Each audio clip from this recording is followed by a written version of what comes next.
I know we could talk for a long time about this, about the bands that you've been a part of forming or that you formed on your own. I mean, that's a day in itself of conversations. But we're going to try to give a brief summary for people who maybe don't know the whole history. They may know about one of those bands. They may know about two of them, but to just kind of show that history of how it kind of evolved. So I would imagine we start with talking about the Raisins. I mean, I'm sure there's lots of bands you could talk about back before that, you know, when you were in high school or college doing different things, but the Raisins was probably the first like record professional project. Yeah, actually, you know, start there. Actually, could start in high school. I started playing in bands like everybody else. I think I got paid the first time when I was 15. I was in a band called the Red Hot Tots. And in that band was Bob Neiswanger, who I still play with. Yeah, so, through all those bands, right? Through all those projects, yeah. Yeah. And then I played in a little band called Legs, and that was Bob Neiswanger, and it was Chris Arducer and Chris's brother. Chris Arducer, until very recently, I have played with in practically every band I've been in. And so, you know, there were the Raisins. Raisins was the first kind of professional band. You know, it was a bar band. We started as a cover band, started writing our own stuff, burnt through a bunch of musicians, drummers especially. Chris was, the first time I played with Chris Arducer, I think I was 15 and he was 11. Might have been 10. And he was great. He was already playing like Keith Moon. He was just a great wow. drummer. Yeah. Bob was and this is in a suburb of Toledo, Ohio, called Sylvania. It's kind of a waspy kind of suburb of Toledo. Not the most exciting place, but we were close to Detroit and Ann Arbor, and that's where all the shows were, great shows were. So we had a lot of exposure to a really great period to see concerts then. So anyways, the Raisins started as a cover band, gradually started playing our own songs. There were some other musicians in it. One is named Tom Toth, who has also been had a record deal under the name Tom Caulfield. He was the first guy I knew that was really writing, I think, high quality songs. And I mean, just a song a day came out of this guy, very creative. So that got me going, you know, thinking maybe I need to write more songs. I'd written a few. So the Raisins did okay and had a pretty fanatical following in Ohio and also in the panhandle of Florida, of all places. We played in the Carolinas, a lot of Southern stuff. And that was my that was the band that was kind of like, you know, you read about the Beatles being in, not that I've ever became a big famous Beatle or anything, a rock star, but that band worked so hard. We played places like 5 sets a night, 6 nights in a row. And then our days off, we drive 12 hours to the next gig. And because it was our day off, we'd take acid, try to get the most out of it, try to pack on, you know, several days experience into one. Right. We didn't do it every Sunday, but we did it a lot of Sundays, the day off.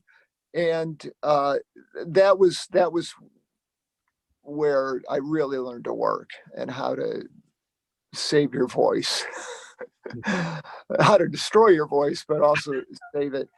And it also winnowed out the field of people that were less hardy, that maybe weren't quite as dedicated to being musicians. But Chris and Bob and I were always there together. Even when Chris, there were small breaks, you know, somebody'd go to college for a semester or something like that, and they go, right, booey, I'm coming back to the band. And so the Raisins, boy, I want to make this quick and it's impossible, but so we played for years. We got better and better at writing songs, played different cities, played in Nashville a lot. That's where Adrian Belew saw us play. We became friends. Adrian and I became friends. And Adrian had some success and knew his way around the studio better than any of us did from his experience, and produced a Raisin album. And we had in Cincinnati like a really big hit song, but it was only in Cincinnati, the like Dayton, Cincinnati. Uh-huh. And there was a summer in 1983 where we were number one. And the Police and Michael Jackson were number 2 and 3. So we thought we were going to get a big record deal. We did. And a lot of people keep talking about this time Clive Davis came to see us. Wow. Wasn't that big a deal to me.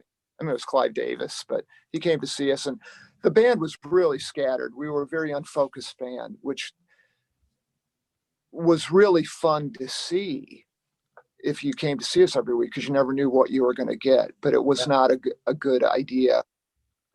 We didn't have a stylistic center. So I think Clive wisely didn't sign us to his label. But that band stopped playing, probably because it was so unfocused. And then Adrian, as soon I called him up, and I was, practically tearful, the band's breaking up. And he said, "Great, I was waiting for this to happen. Let's start a band." That is great. Wow. That begat the Bears. Yeah, And yeah. so the Bears were really hard at writing songs together and being focused. And Adrian wanted to stick me right next to him, two, hot guitar players singing their butts off, and put us in the middle, and put Bob and Chris on the sides. Initially, it was Larry London, Okay. famous, fantastic drummer, but Larry was a bit older than us and had a head on his shoulders. He knew what was ahead. He did not want to go and play, little bars across the country, building up a following like the Bears were going to have to do. So we called Chris Arducer, who at that point was playing in a band in Toledo and making bagels to make ends meet. And he said, "Yeah, I'll play with you guys." So we brought Chris back in the fold. It's usually what happens. Any band I'm in ends up having Bob and Chris in it. So that was the Bears, and the Bears made a couple of albums. Got really good. I mean, it was a really killer band, and we just had our concerts were a blast. And had a fanatical, very small following. Didn't hit the big time, and it was really more of a financial situation than anything else. Adrian was the notable person, and he got a record deal on his own, and moved into that, and the Bears became Psychodots, and kind of actually went back to being Raisins, but we wanted to change the name, so we changed it to Psychodots. And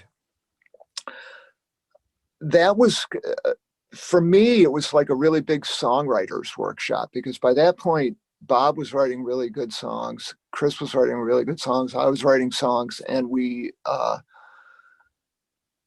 just played and got another very small fanatical following, played all over the place, didn't make a lot of money, but made enough. And that's what happened. And then again, money enters the picture. I was the parent of 4 kids, and that's when I went into commercial music. I finally became a music whore. And that turned into a really good thing for me. We talked about it before. Yeah. I learned a lot. That for me was my graduate music education, because I learned how I could make stuff up, no problem there. But I learned how to make stuff up that would work with orchestral arrangements and, lots of different singers, every style imaginable, R&B, punk, classical music, jazz, whatever. I could fake it for 30 to 60 seconds for commercials. And I did that. So that was good. But always, my main love was writing songs, little Right. 3-minute songs. So the dots kept playing. It just got down to, we'd play like, 5 or 6 times a year, but those would be big shows. And, and that continued till about 2 years ago. And then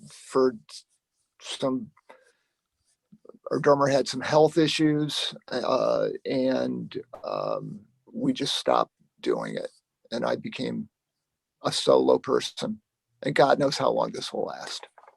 Sometimes I feel like my live streams, I'm really auditioning for my next band. So I'm waiting for the phone to ring. That's pretty cool. Keep the phone closed because it'll happen, because who knows what's next. I mean, it's really cool to think that, what's the next big thing. And I know you have said too, and I think maybe in your biography on your website or in one of your blogs on the website that, you're open to restarting any one of these bands. You don't know which one, any or all of them, which one might be the next one you would, potentially reform with an assortment of the members that have passed through those bands, and continue to The record. Raisins were we were planning on doing a weekend around Thanksgiving last fall. We had it booked and everything, but the pandemic blew that apart. So yeah, we're on good terms. Of course, we're like brothers. It's like a family. Every band's like that. So yeah, we've fought like cats and dogs and argued and hated each other and loved each other. But I feel like every musician I played with,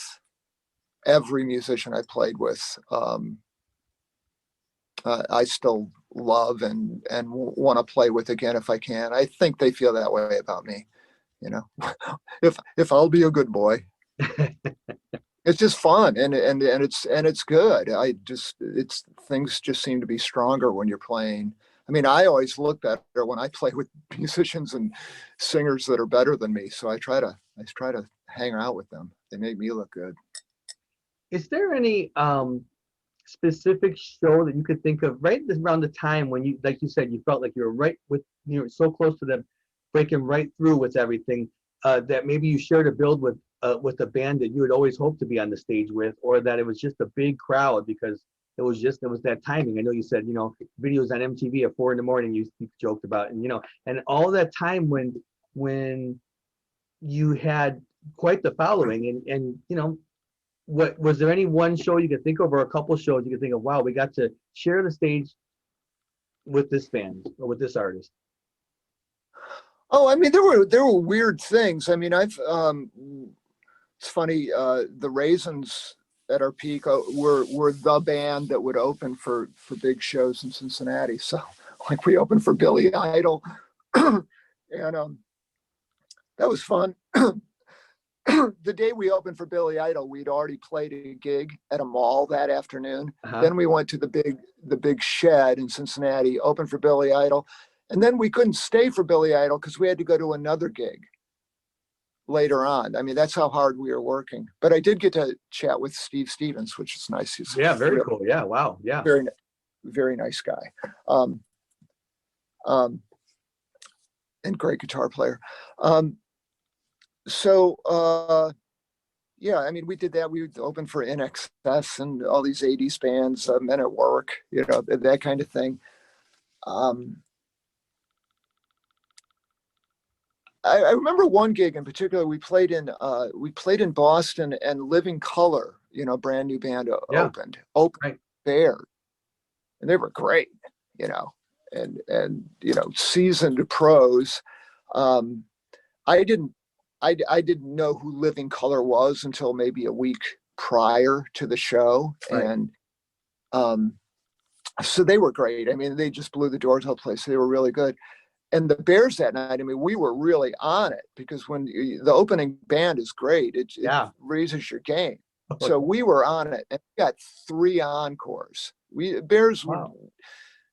always get an encore, but generally it'd be like 2, But that night at the Paradise, we got 3 encores. Wow. And it was, I mean, that was just a killer night. It was a really good show and everything.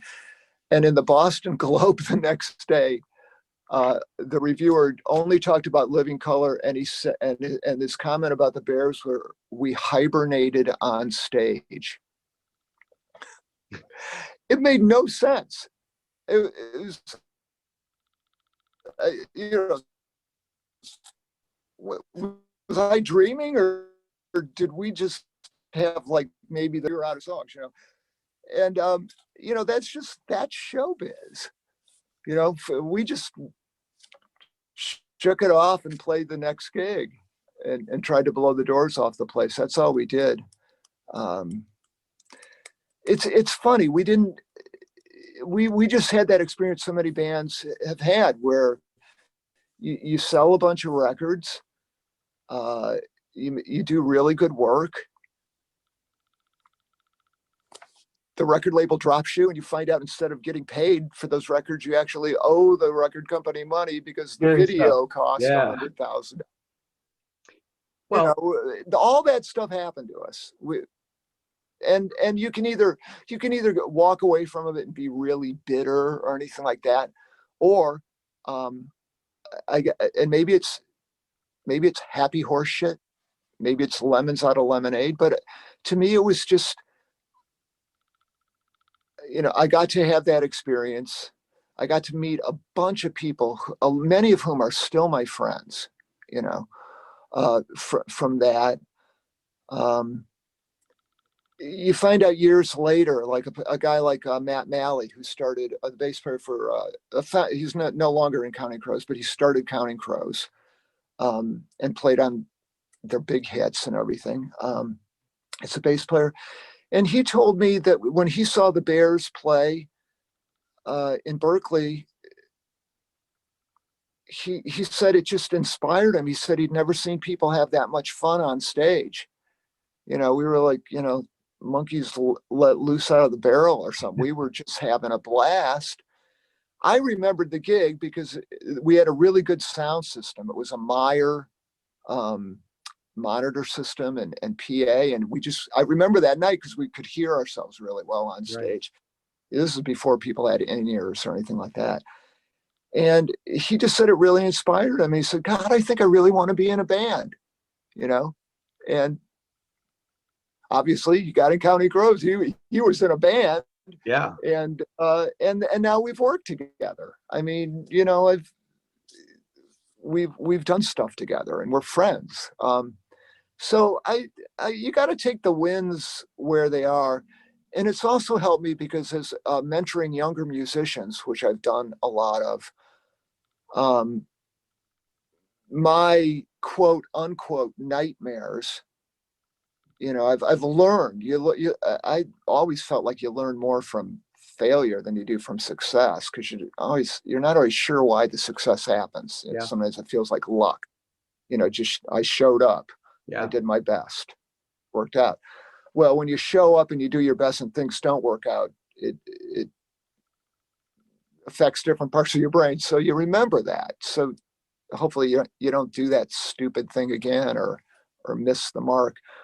So it's helped me guide some other musicians. People will call me, they'll ask me about contracts that have been offered to them and things like that. And I say, well, read this book, you know, read this chapter in Everything You Need to Know About Music by Donald Passman. In fact, if musicians are watching this interview, I think the strongest and best advice I could give them is to read Donald Passman's book, Everything You Need to Know About the Music Business. I don't know if he's at the 8th or 9th edition of it, but it's a great book. It's short, it's entertaining. You can actually page through it to find out whatever you need to find out about publishing, or somebody wants you to use your song on a movie, or, you know, what to expect, things like that. It's a really good book to read. It's so important because of, I mean, you hear about bands getting started and their contracts where they have to sell maybe 100, you know, a brand new band, sell 100,000 records before they can see any residual. And if not, they owe the label back for bus, food, lodging, all that, unless they sell 100,000 records, which is a hard thing to do. You know, And the and for a record brand new band. Yeah, the record business has not changed. It hasn't changed from when Van Halen made a killer album, went on the road, I don't know, 100 days, played 80 gigs, you know, all over Europe, and came home and were in uh, debt to the record company. Um, that has not changed, and you have to be careful. I mean, you have to be beyond careful. And the bummer about it is, and Robert Fripp has talked about it, if you want to be a professional musician, get ready to work 12 hours a day and not pick up a guitar. Yeah. Because if you want to have a career, you've got to pay attention to that stuff. Yeah. And I don't like paying attention to that stuff. It is not fun. I want to pick up a guitar, but I mean, even me, Mr. Small Time, you know, total fringe musician on the edge. There are days where I can spend 12 hours just, working on technical issues, working on scheduling, writing checks, figuring this stuff out. And, at the end of the day, I'm probably making about as much as a kindergarten teacher. It's a job, but it's not glamorous. But if I don't do it, somebody is probably going to take advantage of me. Yeah. Unfortunately, yes. Yeah. Unfortunately, that's the nature of. Yeah. But the thing is that if you're willing to do the work, if you're willing to do all the hard work, you can do okay. I'm lucky. In one sense, I've thought about it that I'm not lucky, but one of the people that helped me a lot, an early manager, who certainly made more money off me than I made off me. But as it's turned out over the years and decades, he did protect me on some of the publishing contracts I signed. I would have signed worse deals than I signed. And a lot of those rights are getting returned to me. That's great. I'm in the midst of that right now. So I think it's going to work out. We're friends. I mean, that's another thing. It's good to be friends with the people you sign deals with. But when the first deals I signed and the Raisins signed, they had a word in it or two words called in perpetuity. And I remember asking, what's that mean? And he says, forever. Mm-hmm.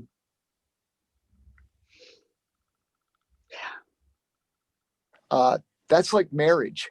Yeah. Except it's beyond marriage, because marriage ends when you and your partner die. If you sign a contract in perpetuity, your kids are stuck with that deal, Yeah. Whatever, until the copyrights go, and then you don't have any rights, you don't own anything, you're Herman Melville. Hey, you wrote the greatest book ever written, Moby Dick, everybody, we're making movies out of it, great, well, he's dead, and when he was alive, he only sold 1,200 copies of it, So many of the early R&B singers and the blues singers, so many of them were taken advantage of, never saw a penny from that stuff. And the songs are still being redone by these artists. Yeah. Yeah. They got it the worst. Yeah. There's no doubt in my mind. Honkers and Shouters by Arnold Shaw. It's out of print. It's the best book. And it's a wonderful, exciting book about R&B and where it all came from. A lot of the early R&B was recorded at King Records in Cincinnati. Right. So it's, living in Cincinnati, it's kind of exciting. The Psychodots we got a back of an album cover. We sat on the steps of what had been formerly King Records just to get the mojo. And actually, it's really bad mojo. Sid Nathan was not a saint, but they did a lot of great music there.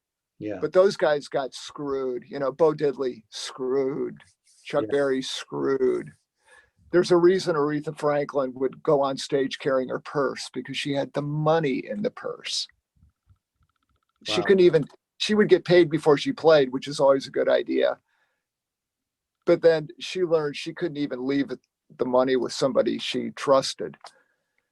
There's so many So, stories out there. So many stories about people. it's endless. I mean, it's just, there just must be something in the DNA of a musician, a show business person. I think it's the little kid. I think it's the fearless child in us that makes us fun to watch, you know, makes us monkeys, uh, jumping around. That quality, which we have to nurture to be creative and perform, um, that's a really good thing. But you got to kind of somehow split that person and become the adult taking care of the child. Right. And I think that's where so many of us forget. Not everybody. I mean, there's some, and not everybody will exploit you, but most people will. Most people will want more.